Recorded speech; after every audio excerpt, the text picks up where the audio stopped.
Hello students. तो last class में हमने रिलेशन में क्या पढ़ा था? सबसे पहले तो ऑर्डर्ड पेयर, ठीक है। उसके बाद कार्टेशियन प्रोडक्ट, फिर रिलेशन का डेफिनेशन और उसमें डोमेन, रेंज, कोडोमेन और फिर इतना यहाँ तक हमने डिस्कस किया था, है ना। तो आगे बढ़ते हैं, नोट डाल के लिखेंगे। मान लो नंबर ऑफ एलिमेंट्स ए में n है, ठीक है, और नंबर ऑफ एलिमेंट्स बी में से, या चलो इसको p कर दो और इसको q कर दो, ठीक है। तो number of elements in a cross b क्या होगा? p into q, ठीक है। So number of possible subsets of A cross B, A cross B के पॉसिबल सबसेट कितने होंगे? तो सेट में तुमने पढ़ा होगा, दैट इज 2 की पावर pq, ठीक है। 2 की पावर n होता है इसे, ठीक है। So number of possible relations, number of possible relations defined from a to b will be a to b is, जैसे रिलेशन क्या होता है? Basically subset of a cross b या सबसेट ऑफ कार्टेशियन प्रोडक्ट, और Cartesian product में इतने elements है ना, इतने एलिमेंट्स है, नंबर ऑफ सॉरी मतलब a क्रॉस b का जितना सबसेट होगा। सुनो फिर से, रिलेशन क्या होता है? बेसिकली सबसेट है कार्टेशियन प्रोडक्ट का, है ना। और कार्टेशियन प्रोडक्ट का सबसेट कितना है? वही तो इतना है ना। मतलब जितना सबसेट होगा कार्टेशियन प्रोडक्ट का, रिलेशन भी तो वही होता है। तो number of possible relation defined from a to b will be 2 की पावर p। कहने का मतलब, मान लो a में 2 एलिमेंट है, b में 3 एलिमेंट है, तो a क्रॉस b में 6 एलिमेंट होंगे, तो इसके सबसेट कितने हो सकते हैं? 2 की पावर 6, ठीक है।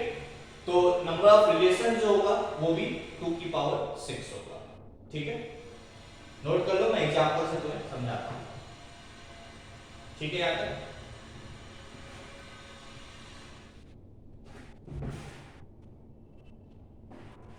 फॉर एग्जांपल, अब देखो मैं सारे रिलेशंस लिखूंगा तो मैं छोटा सा ही लूंगा।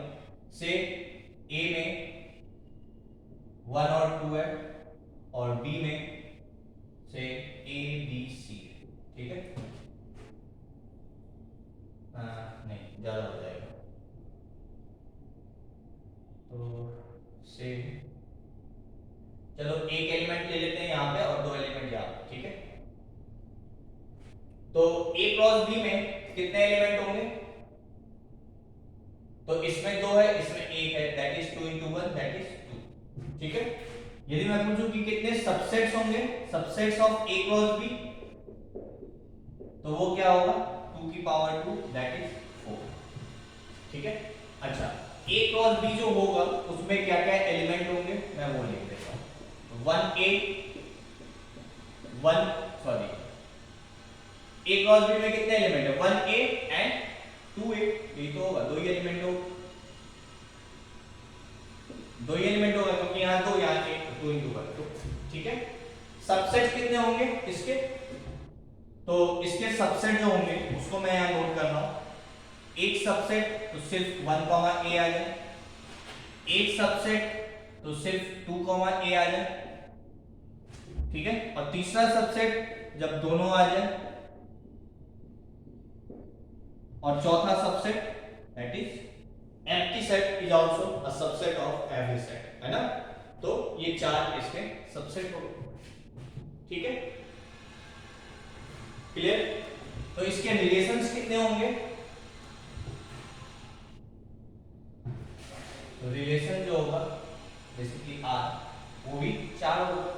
एक ये हो सकता है, एक ये हो सकता है, एक ये हो सकता है, ये हो सकता है। तो r1 जो है वो ये हो सकता है, R2 जो है, मतलब पॉसिबल लिखे है ना, मतलब मैक्सिमम केसेस जो हो सकते हैं वो, R3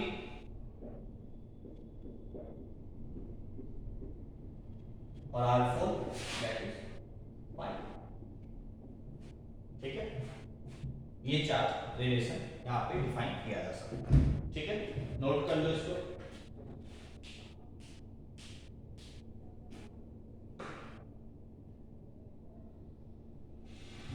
ठीक है, मिटा दे।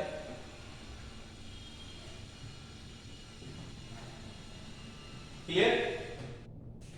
ये next point, relation are defined on set A.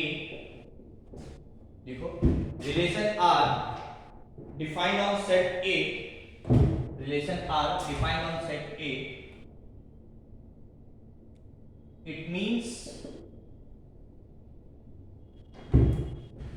relation are defined on set A, that is,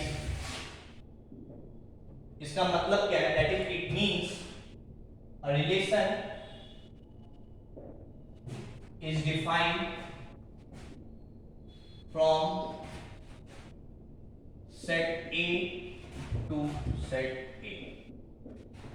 ठीक है, relation R defined on set A, that is, it means relation R is defined from set A to set A, that is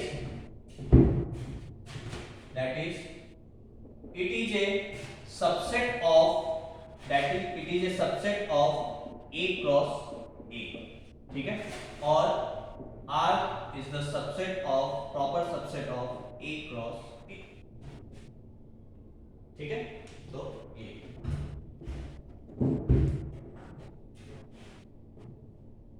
ठीक है, या इसी को मैं जब relations हम कैसे लिखते हैं, R is defined from set A to set A, ऐसे भी लिख सकते हैं। तो यदि कहीं पे लिखा हुआ relation R defined on set A, इसका मतलब set A to A he defined है, या A cross A। ठीक है, क्लियर? नोट कर लो इसको। फॉर एग्जांपल यदि मैं लिखूं, तो मान लो A में है 1 2 3, तो क्या हो जाएगा? यहाँ भी 1 2 3, यहाँ भी 1 2 3, जिसका जिससे रिलेशन बोला जाए उससे आप कर सकते हो। ठीक है, तो ये मतलब है इसका, नोट कर लो।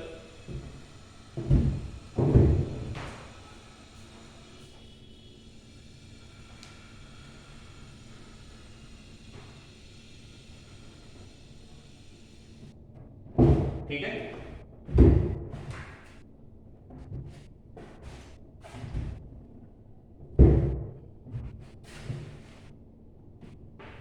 Next point,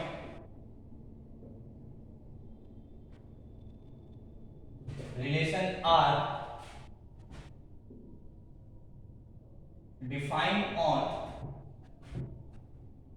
relation are defined on set A is called as, क्या है? Relation are defined on set A is called as, अब इसमें फर्स्ट पॉइंट, ठीक है, वॉइड रिलेशन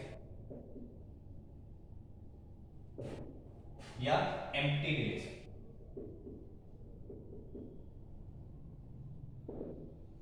ठीक है, वॉइड रिलेशन या empty relation.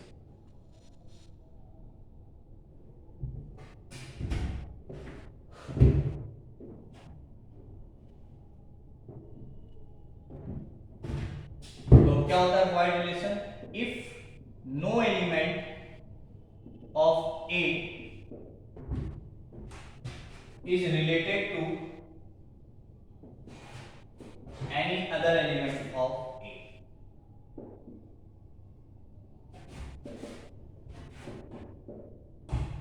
If no element of A is related to any element of any other any element of A, if no element of A is related to any element, मतलब पहले तो set A में define कर रहे हैं, मतलब यहां भी A है यहां भी है, इसका कोई भी एलिमेंट इससे रिलेटेड ना, यदि ऐसा है then that type of relation is said to be empty relation और वॉइड रिलेशन। ठीक है, मतलब A 1 2 3 1 2 3, किसी का किसी से रिलेशन नहीं है, तो ये कैसा रिलेशन? Void relation. तो that is R is equals to 5। ठीक है, that is R is equals to 5, note कर लो।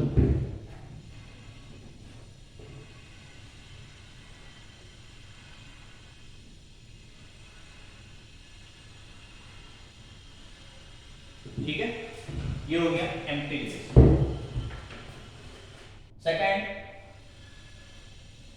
B, universal relation. Universal relation, ठीक है, मैं यहीं पे लिख रहा हूं। इसी में भी मतलब ये तो सबके लिए relation are defined on set है, ठीक है। If each element of set A, if each element of set A is related to,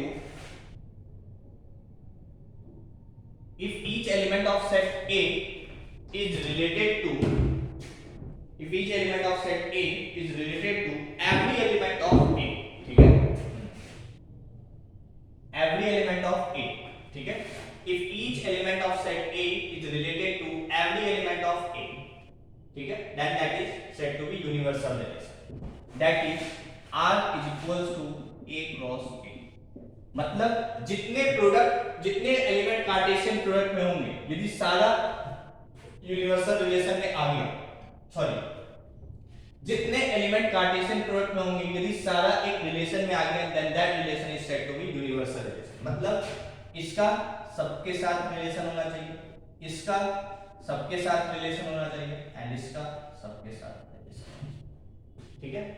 तो एवरी एलिमेंट ऑफ ए, ठीक है, then this is said to be universal relation, ठीक है। Simple simple definition है, ठीक है ना, वॉइड, यूनिवर्सल, एंड तीसरा है, नोट कर लो इसको,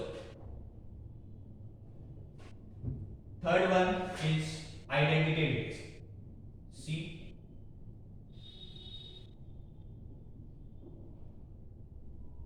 आइडेंटिटी रिलेशन।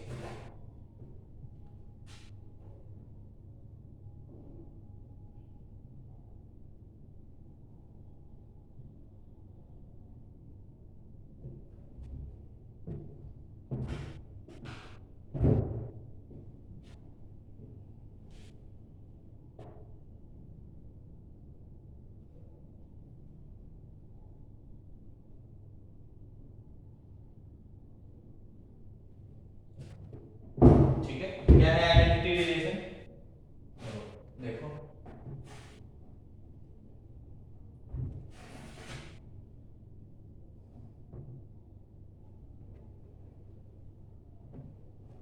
आइडेंटिटी रिलेशन क्या होता है, देखो मैं पहले इसको एक्सप्लेन कर देता हूं।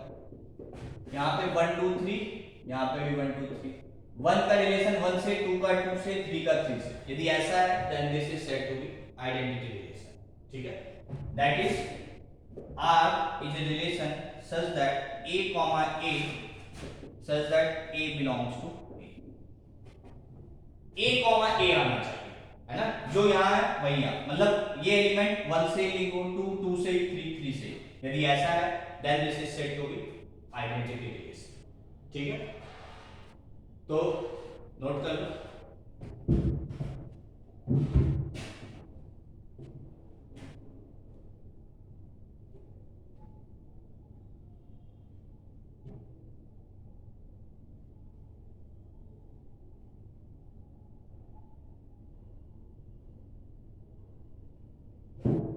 ठीक है। तो यहाँ पे एक वर्ड और ऐड करो, फॉर एवरी, कुछ छूटना नहीं चाहिए, है ना, सारे, for every A belongs to A, ठीक है, क्लियर, ये हो गया। चौथा, फोर्थ, या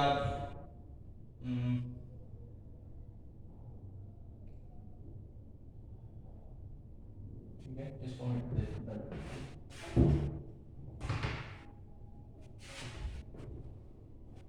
यहां तक क्लियर है, 3 पार्ट पढ़े। एम्प्टी रिलेशन मतलब कोई भी एलिमेंट दूसरे वाले से लिंक नहीं होना चाहिए, रिलेटेड नहीं होना चाहिए। दूसरा यूनिवर्सल रिलेशन मतलब एक एलिमेंट सारे से लिंक होना चाहिए, ठीक है। और तीसरा ए से, बी से, सी से, तो आइडेंटिटी रिलेशन, ठीक है। नेक्स्ट है, मतलब नेक्स्ट सेट ए के लिए डिफाइन नहीं है, ठीक है, मतलब आप नेक्स्ट पॉइंट कह सकते हो, डी नहीं लिखा है, ठीक है ना, क्या इनवर्स रिलेशन,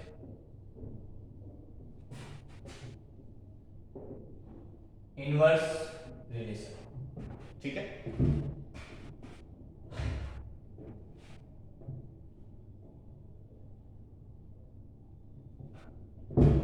ठीक है, तो इसमें लिखेंगे इनवर्स रिलेशन ऑफ आर, एक रिलेशन है R from A to B, inverse relation of this या inverse relation of R is denoted as, सबसे पहले तो कैसे डिनोट करते हैं, is denoted as R inverse and is defined from and is defined as R inverse such that R inverse is a relation which is defined from B to A, मतलब उल्टा, ठीक है। जो इसका A पार्ट A था वो इसका मतलब जो इसका पहला गोला है वो इसके लिए दूसरा गोला बन गया, और जो इसका दूसरा गोला है वो इसके लिए पहला गोला, ऐसे, ठीक है। is denoted as R inverse and is defined as R inverse is such that it is defined from B to A, ठीक है।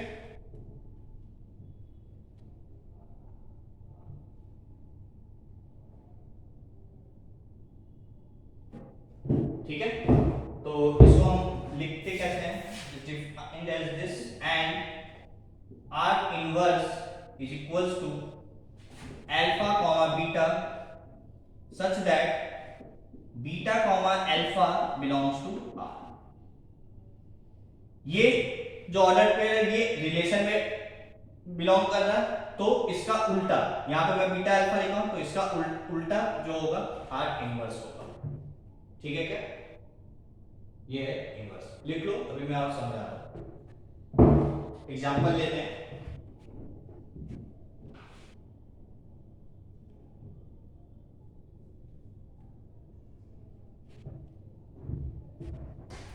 ठीक है।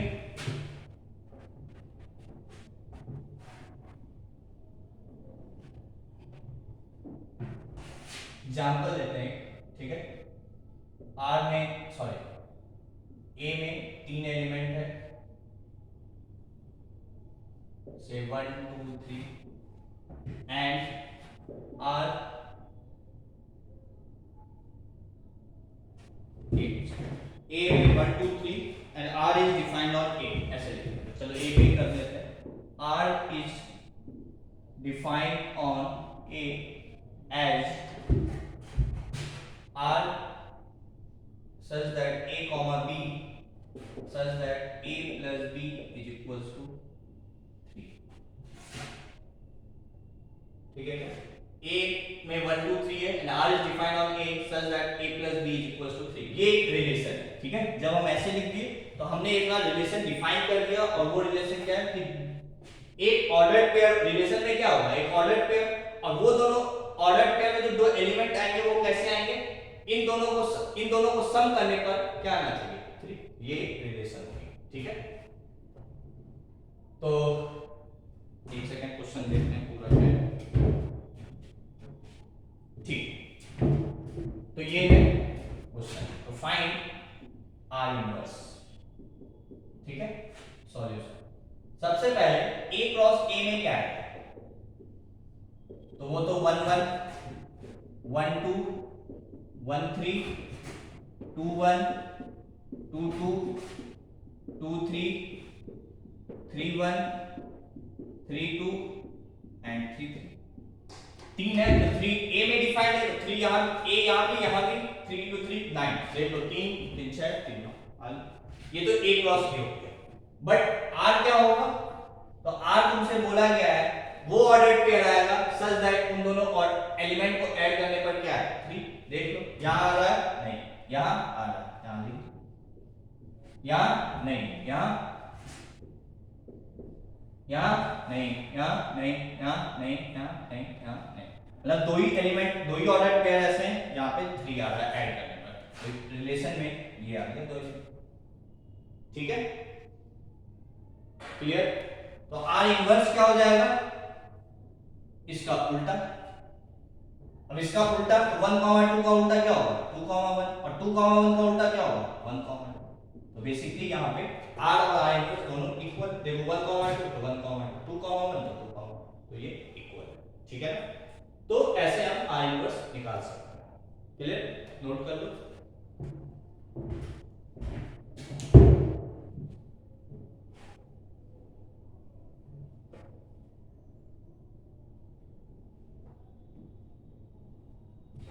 ठीक है, क्लियर है यहाँ तक। नेक्स्ट क्वेश्चन,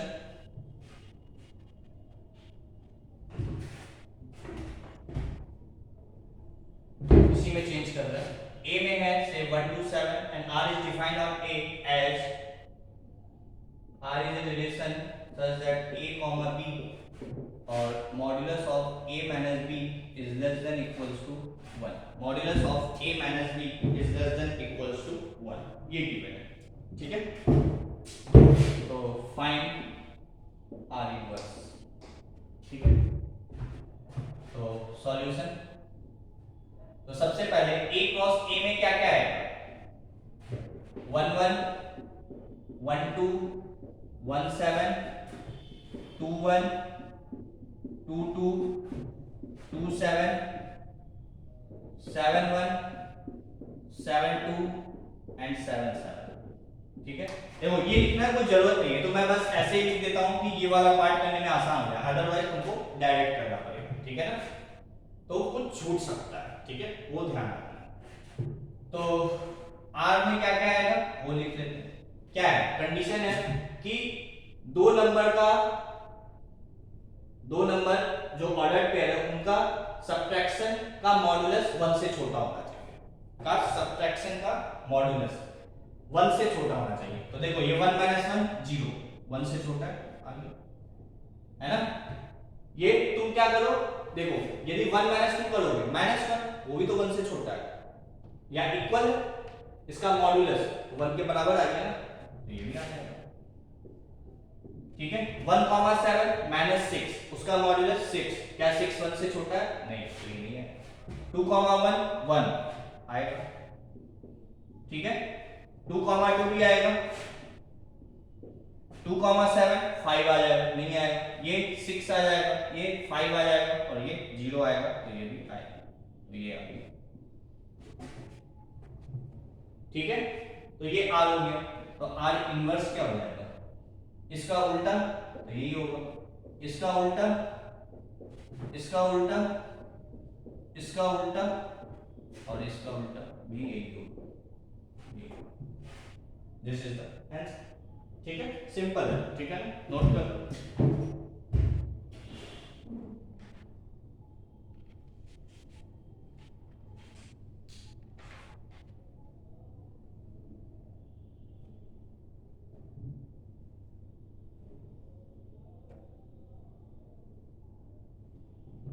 ठीक है,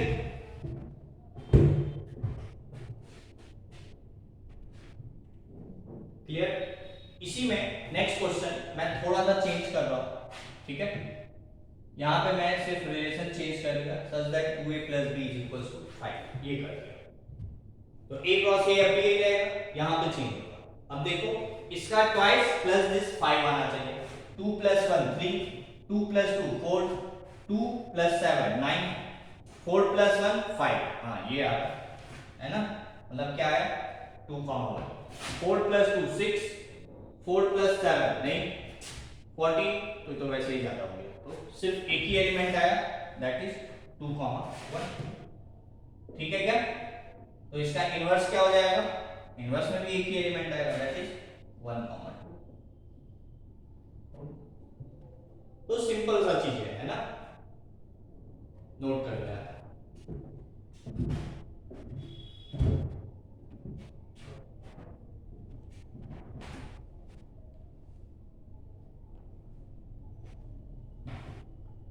क्लियर है यहां तक।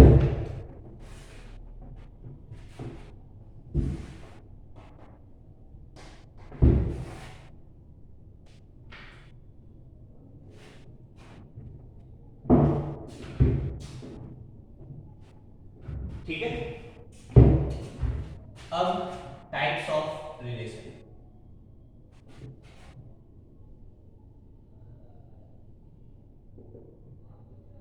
टाइप्स ऑफ रिलेशन, तो इसमें सबसे पहले लिखेंगे relation are defined on set A is called, इतना कॉमन है, ठीक है। Relation are defined on set A is called first reflexive. ये वाला पार्ट इंपॉर्टेंट है, जेईई मेंस में और बोर्ड में भी एक क्वेश्चन आता है, ठीक है ना। रिफ्लेक्सिव रिलेशन, ठीक है, लिखो relation are defined on set A is called as reflexive relation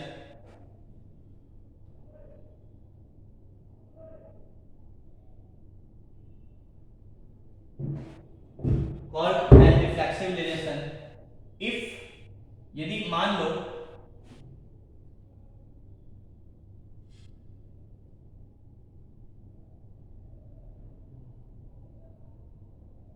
if A belongs to A, ठीक है, यदि कोई एलिमेंट सेट A में है then A, A belongs to R होना चाहिए, ठीक है। नोट करो, मैं अभी समझा रहा हूं क्या है, जो लिख दिया मैं इसको एक्सप्लेन करता हूं, ठीक है।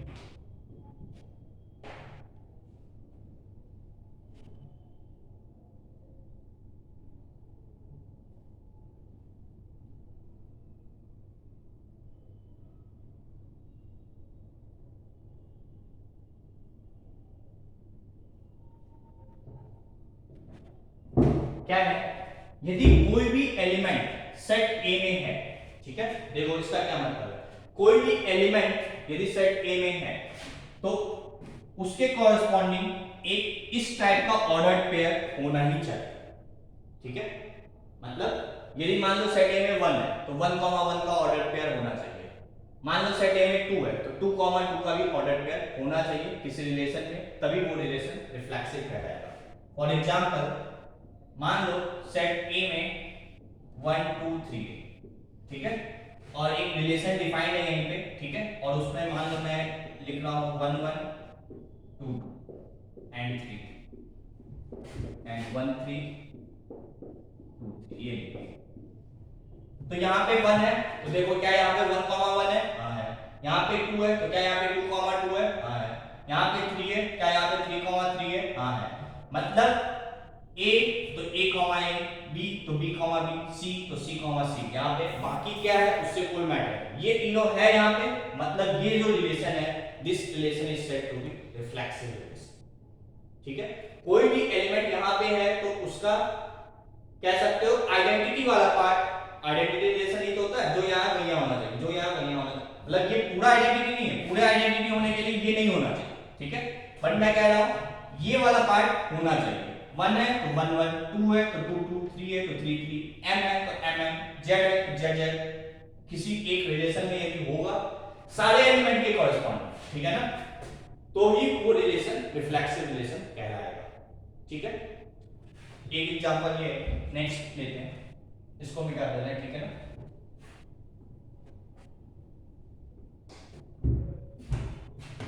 नेक्स्ट एग्जांपल से ए में मान लो 1, 2, 3, 4, ठीक है, और इस बार आर से 1, 1, 2, 2, 3, 4।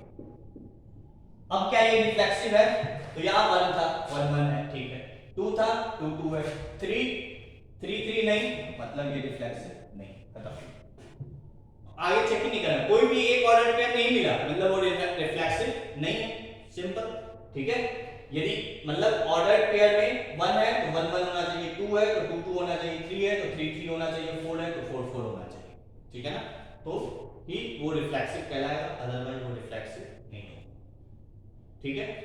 नोट कर लो, आई होप कि रिफ्लेक्सिव रिलेशन क्या होता है समझ में आ गया होगा,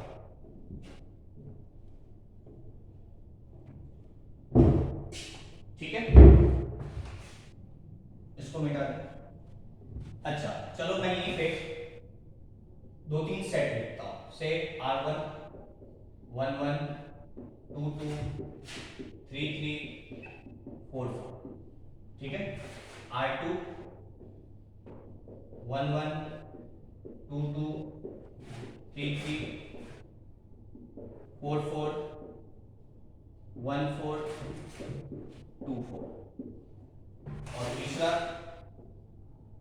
मैं इसके कॉरेस्पॉन्डिंग लिख रहा हूं, ठीक है ना, 1 1 1 2 1 3, ठीक है।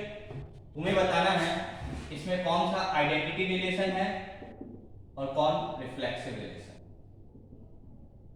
ठीक है। और एक ये है 1 2 3 4, तो 1 1 2 2 3 3 4 4 आइडेंटिटी। क्या और कुछ है? नहीं है ना, मतलब 1 4 ऐसा कुछ तो है नहीं, मतलब सिर्फ यही है, मतलब ये आइडेंटिटी रिलेशन है।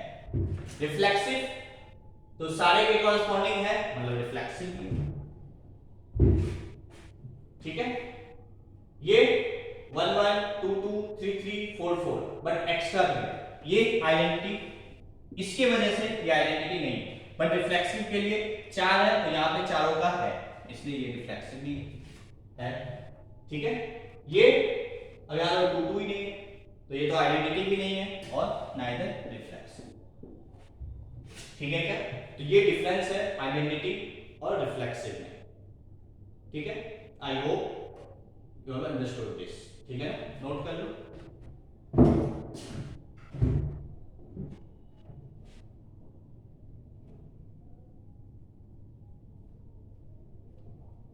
ठीक है, next question,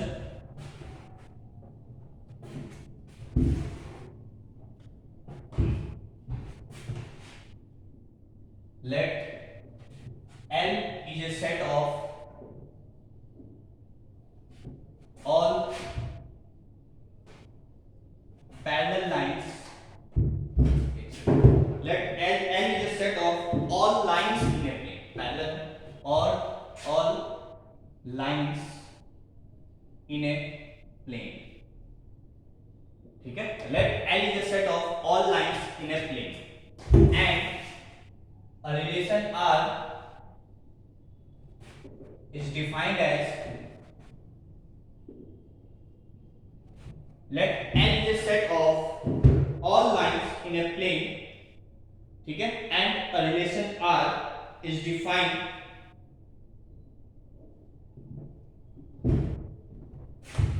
on L as L1 relates to L2 implies L1 is parallel to L2, ठीक है। L1 relates to L2 as L1 implies L1 is parallel to L2, ठीक है। तो ये तुम्हें बताना है कि रिफ्लेक्सिव रिलेशन है या नहीं, ठीक है। तो सॉल्यूशन, अब देखो L जो है वो ऑल लाइंस, ठीक है, ठीक है, और एक रिलेशन है, ठीक है, एक रिलेशन है, मतलब रिलेशन में जो तो ऑर्डर्ड पेयर आ रहा है L1 L2, ठीक है, और L1 जो है वो तुमको गिवन है कि L1 is parallel to L2, ये तुमको गिवन है, ये एक रिलेशन है, ठीक है। ये रिलेशन आ रहा है L1, L2 such that L1 is parallel to L2, तो तुम्हें बताना ये रिलेशन रिफ्लेक्सिव होगा या, तो रिफ्लेक्सिव होने के लिए क्या होना चाहिए, यदि यहाँ पे L1 है तो यहाँ पे L1, L1 भी होना चाहिए और यहाँ पे L2, L2 भी होना चाहिए, ठीक है क्या, यही तो होता है। इसका मतलब अब तुम सोचो कि क्या ये रिफ्लेक्सिव है कि नहीं, तो मुझे ये बताओ, एक लाइन ये है, एक लाइन ये दोनों लाइन पैरेलल है ना, वही रिलेशन आर में आ रहा है, तो क्या ये लाइन अपने आप के पैरेलल होगा कि नहीं, बिल्कुल होगा। वैसे ये लाइन अपने आप के पैरेलल होगा कि नहीं, बिल्कुल होगा। मतलब यदि L1, L2 है तो L1 L1 भी होगा और L2 L2 भी होगा, क्योंकि ये भी इस कंडीशन को तो सेटिस्फाई कर रहा है ना, L1 is parallel to L1 also, L2 is parallel to L2 also, मतलब ये रिलेशन रिफ्लेक्सिव है।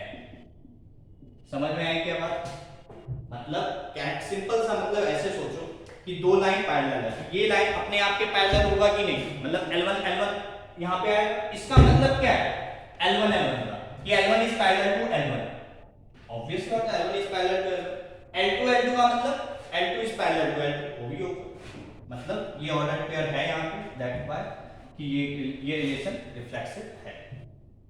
ठीक है क्या, नोट कर लो।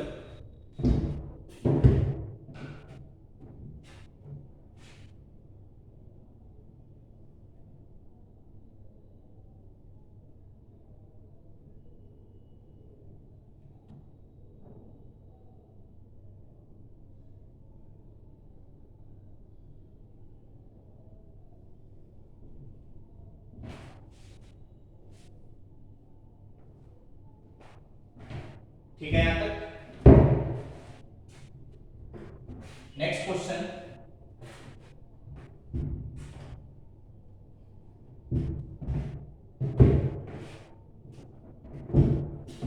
a relation R is defined on set of integers. A relation R is defined on set of integers such that a relation R defined on is defined on set of integers such that A relates to B implies A minus B is divisible by 5. Such that A relates to B implies A minus B is divisible by 5. ठीक है,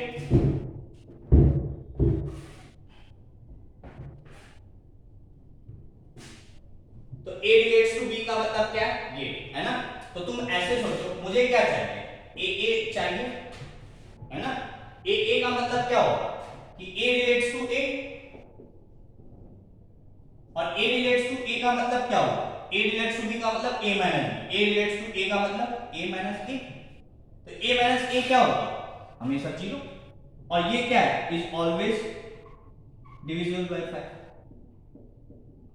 है ना। इसका मतलब ये भी A minus A comma B है तो A minus A भी आएगा, है ना, वो भी तो डिविजिबल बाय 5 होगा। समझ में आई क्या बात, इसका मतलब ये रिलेशन कैसा है, रिफ्लेक्सिव है। ठीक है, क्लियर होगी। अब मैं पूरा लाइक कार्टेशियन प्रोडक्ट लिख से नहीं समझा सकता, क्योंकि वो तो हम लिख ही नहीं सकते, इंटीजर्स, इनफाइनाइट इंटीजर्स, ठीक है ना। तो ये तुम्हें ओरली सोचना पड़ेगा इस तरीके से, ठीक है, क्लियर। तो ये भी रिलेशन रिफ्लेक्सिव है, ठीक है, नोट कर लो। तो ये था रिफ्लेक्सिव रिलेशन, ठीक है। नेक्स्ट है सिमेट्रिक रिलेशन।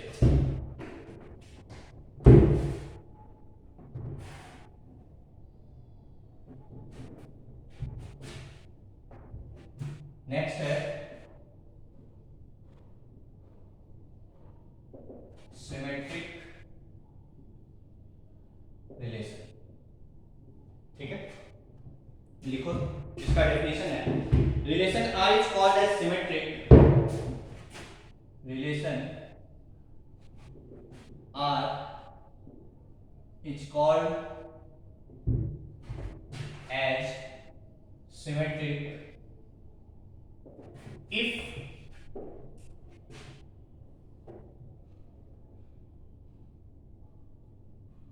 मैं चलो ठीक, देखो यदि नहीं लिखे हो इसको तो रिफ्लेक्सिव में एक पॉइंट और ऐड कर लेना, रिफ्लेक्सिव में क्या, कि if A comma B belongs to R, ऐसे लिखो थोड़ा सा दूसरे तरीके से, ठीक है। If A comma B belongs to R, ये रिफ्लेक्सिव वाला पार्ट, ठीक है। If A comma B belongs to R implies if A comma belongs to R, या if A comma B belongs to R, मतलब R मतलब relation, then for reflexive A comma A should also belongs to R, should also belongs to R। ठीक है, simple सा देखो कहने का मतलब क्या है। मैं फिर से तुम्हें रिफ्लेक्सिव वाला पार्ट बता दे रहा हूं थोड़ा दूसरे तरीके से।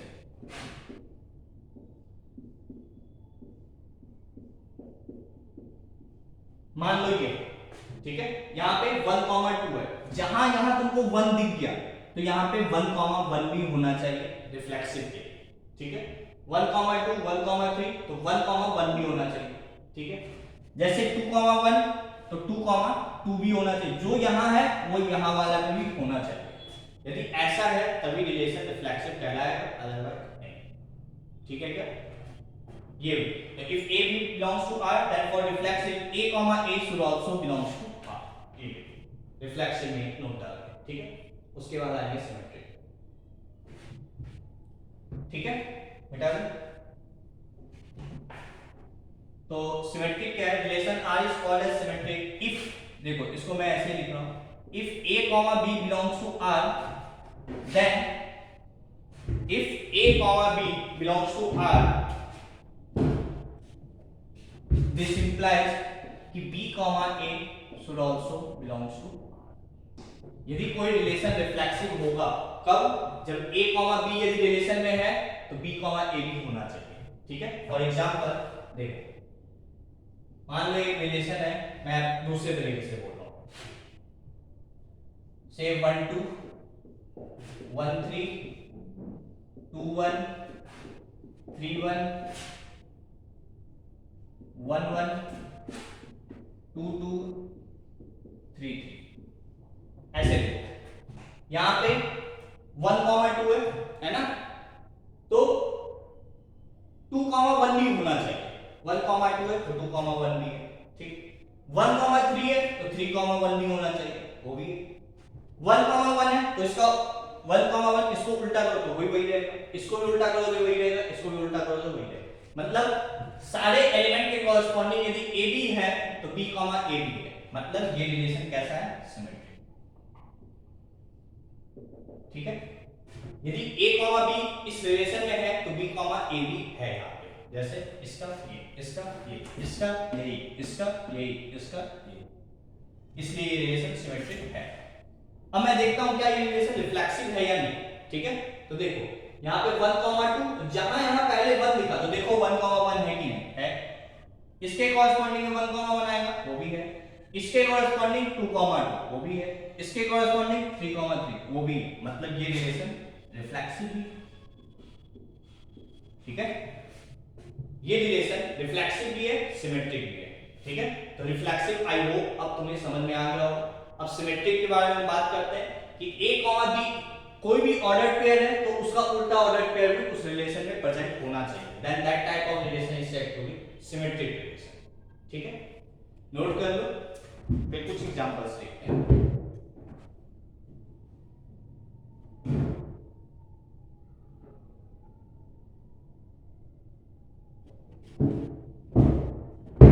ठीक है, तो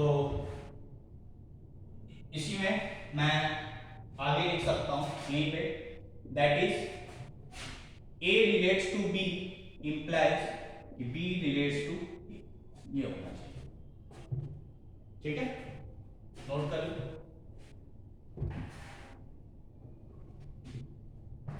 question, a relation defined on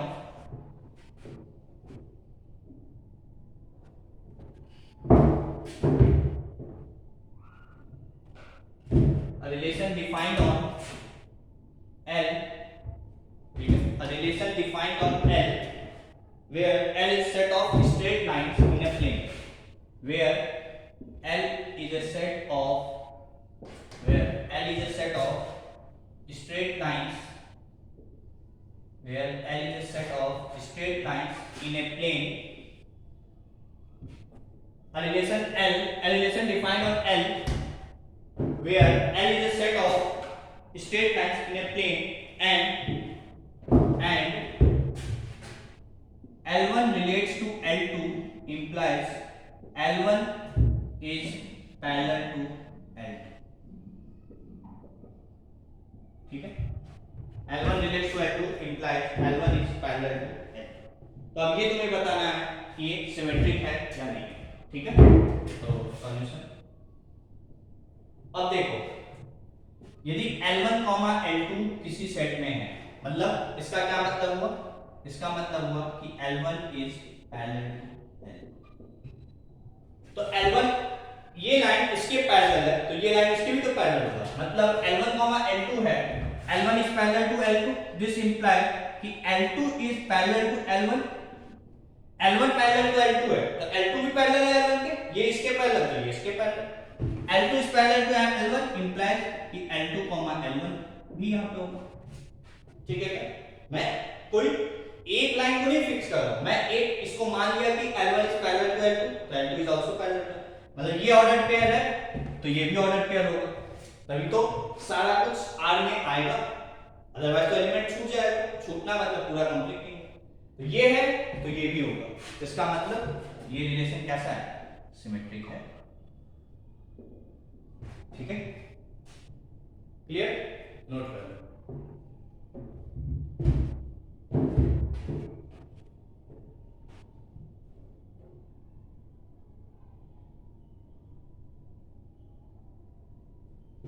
ठीक है यहां तक,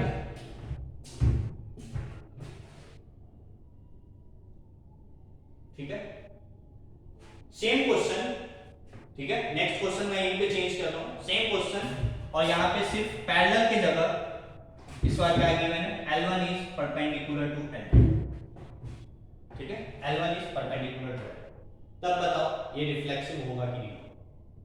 तो फिर से देखो, फिर से मैं ऐसे ही लूंगा, सॉरी रिफ्लेक्सिव भी बताना और सिमेट्रिक भी बताना, तो L1 L2 implies L1 is perpendicular to L2, ये लाइन इसके परपेंडिकुलर है, ठीक है, तो इसको घुमा, तो ये लाइन इसके परपेंडिकुलर है, तो ये लाइन इसके भी परपेंडिकुलर है ना, मतलब ये इसके परपेंडिकुलर है, ये इसके परपेंडिकुलर है, तो ये भी इसके परपेंडिकुलर है ना, कॉमन सेंस।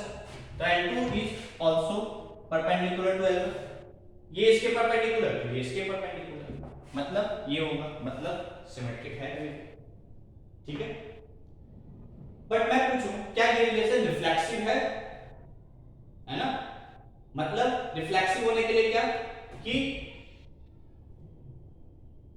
यदि L1, L2 है ना, यदि L1, L2 है, मतलब L1 is perpendicular to L2, ठीक, तो क्या कोई लाइन अपने आप के परपेंडिकुलर होगा, ये कैसा क्वेश्चन है ना, ये लाइन अपने आप के परपेंडिकुलर कैसे होगा, ये तो पैरेलल ही हो सकता है ना, इसका मतलब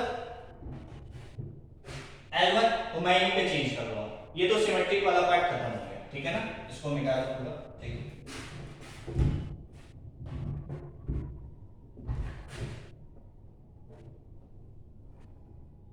L1 is perpendicular to L2, ठीक है, this doesn't imply कि L1 is perpendicular to L1 itself, ठीक है, ये तो नहीं होगा, इसका मतलब रिफ्लेक्सिव नहीं है, तो this is not a reflexive, clear. तो ये है रिफ्लेक्सिव और सिमेट्रिक, ठीक है। लिख लो एक क्वेश्चन और, लेट, क्वेश्चन है late H is a set of all humans, let H is a set of all humans on earth, let H is a set of all humans on earth, and relation R is defined as, and a relation R defined as, and a relation R is defined on H as alpha relates to beta, and क्या है फिर से, and relation R is defined on H as alpha relates to beta, ठीक है, और alpha relates to beta such that alpha is brother of beta, such that alpha is brother of beta,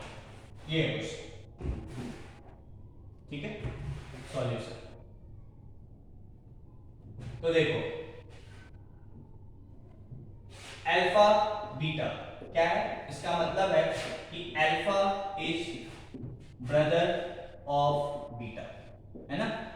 तो this implies beta is brother of alpha, क्या ऐसा मतलब होगा? सुनो, समझो एक नेहा है और एक राम है।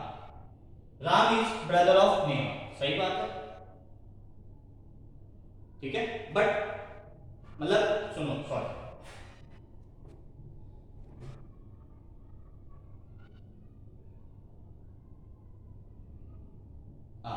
मान लो एक नेहा है एक राम है, ठीक है।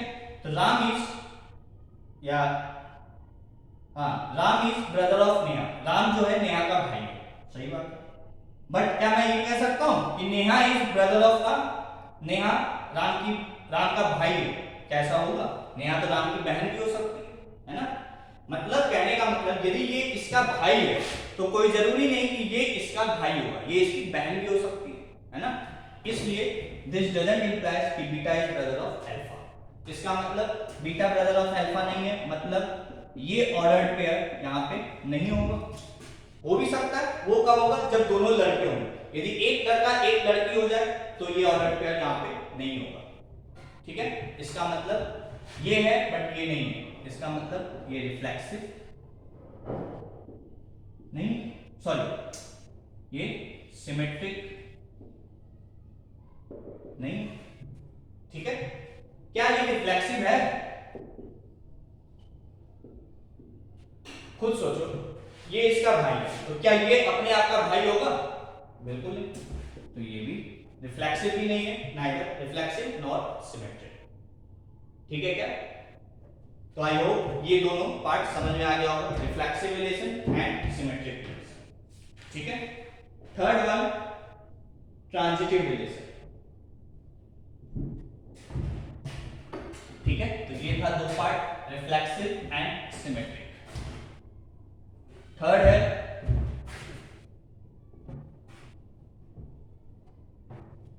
सी ट्रांजिटिव रिलेशन,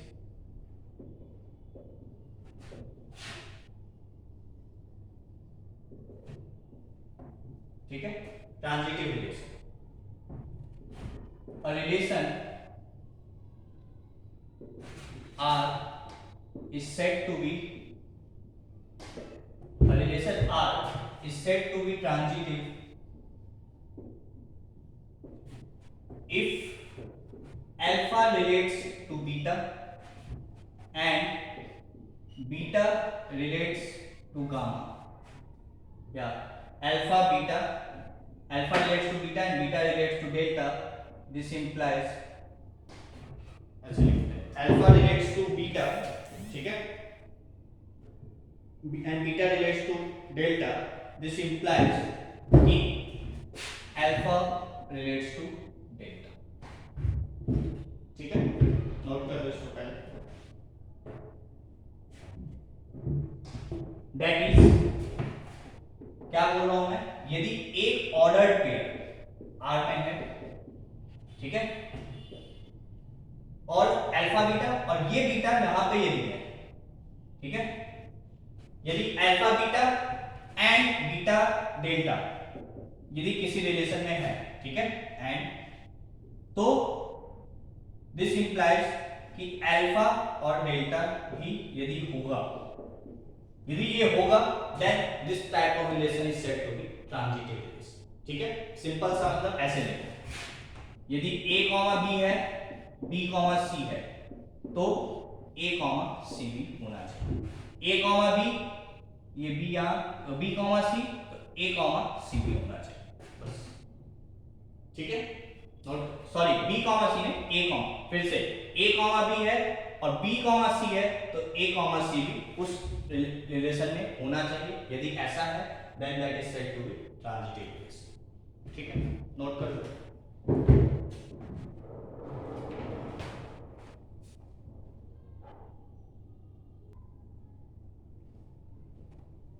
ठीक है, यहां तक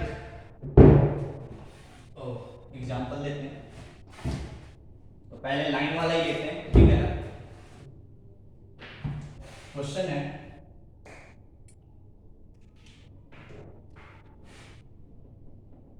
रिलेशन आर डिफाइंड ऑन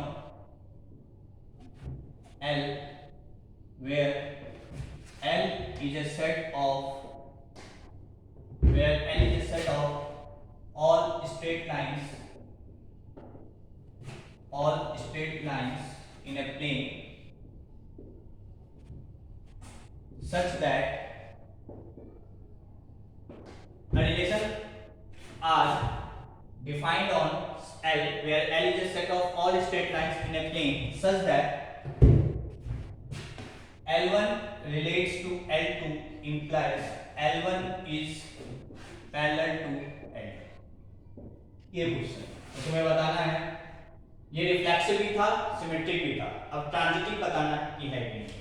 ठीक है, तो ऐसे देखो L1 L2 मतलब L1 is parallel to L2 है ना, और L2 L3 इसका मतलब L2 is parallel to L3 मतलब तीन लाइन है L1 L2 L3, ये इसके पैरेलल है और ये इसके पैरेलल है। तो क्या ये दोनों आपस देखो ऐसे देखो 1 2 3 ये दोनों पैरेलल ये दोनों पैरेलल, तो क्या ये दोनों पैरेलल होगा कि नहीं होगा? खुद सोचो, बिल्कुल होगा है ना। तो दिस इंप्लाइज कि L1 L3 is also L1 L3 ठीक है, मतलब इन दोनों से मुझे क्या ये होगा L1 is parallel to L2, ऐसे लिखो फिर से लिख देना L1 L2 L3, L1 is parallel to L2, L2 is parallel to L3, तो L1 L3 के पैरेलल होगा या नहीं होगा?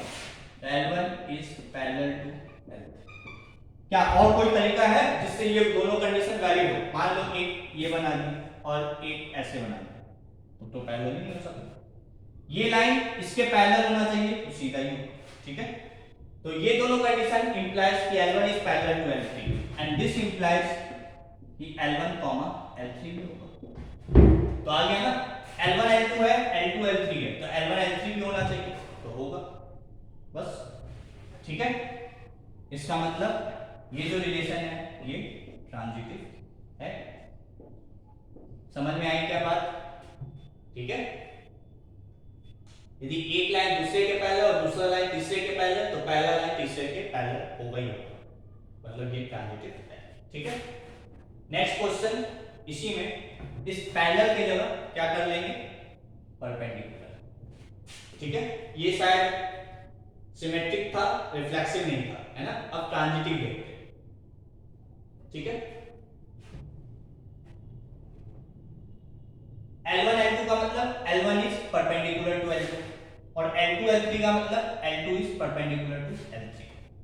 ठीक है, अब क्या ये इंप्लाई करता है कि L1 is perpendicular to L3? पहले चेक करो। ठीक है, तो एक लाइन ये है ठीक है, और एक लाइन ये से this is L1 this is L2, L1 is perpendicular to L2।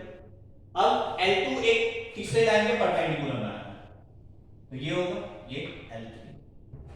तो क्या L1 L3 परपेंडिकुलर है? ये तो पैरेलल हो गया है ना, तो दिस डजंट इंप्लाई कि L1 is perpendicular to L3। L1 जो होगा वो बेसिकली क्या होगा? दिस इंप्लाइज कि L1 जो होगा वो पैरेलल होगा L3 के, है ना, मतलब परपेंडिकुलर नहीं हुआ है ना, मतलब परपेंडिकुलर नहीं हुआ। ठीक है, ये तो मैं ऐसे ही लिख लूं, परपेंडिकुलर नहीं हुआ इसका मतलब कि L1 L3 नहीं होगा, नहीं होगा मतलब ये रिलेशन ट्रांजिटिव नहीं। ठीक है, this relation is not transitive. Clear है? नोट कर लो।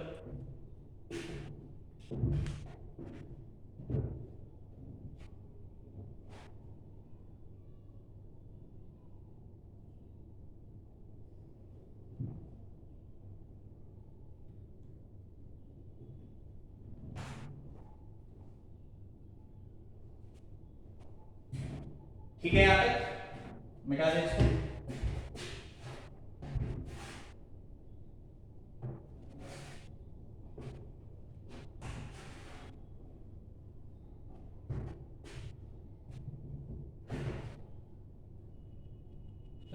एक दो एग्जांपल और करते हैं।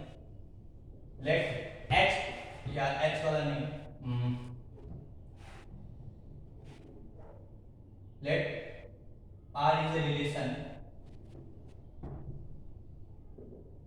defined on set of integers.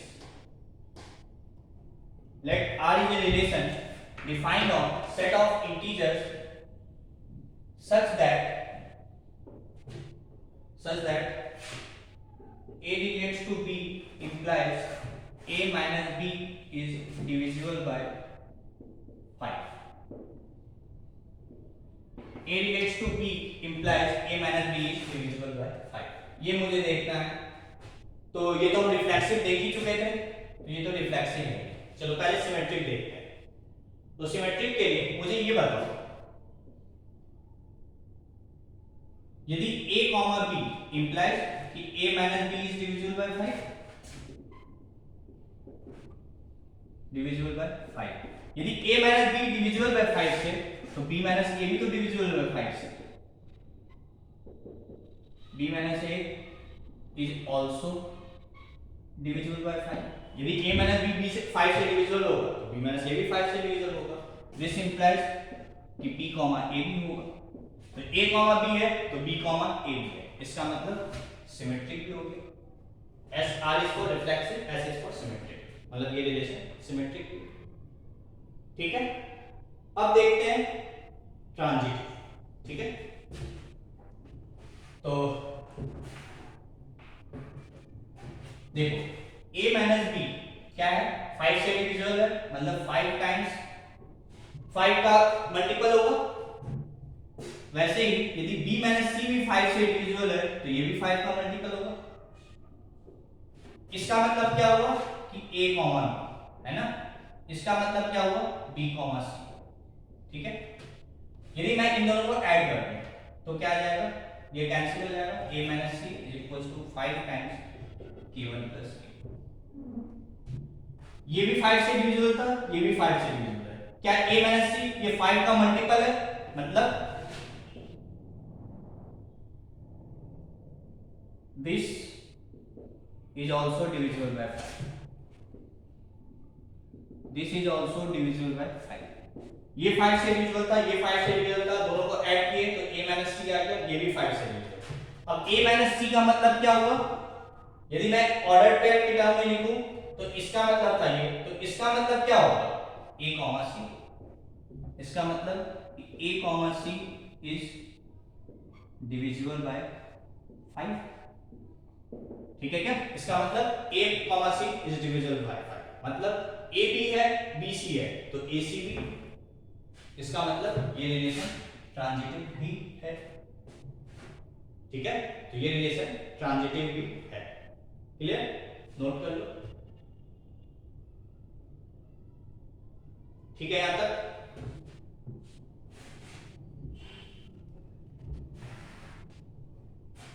एक सेकंड।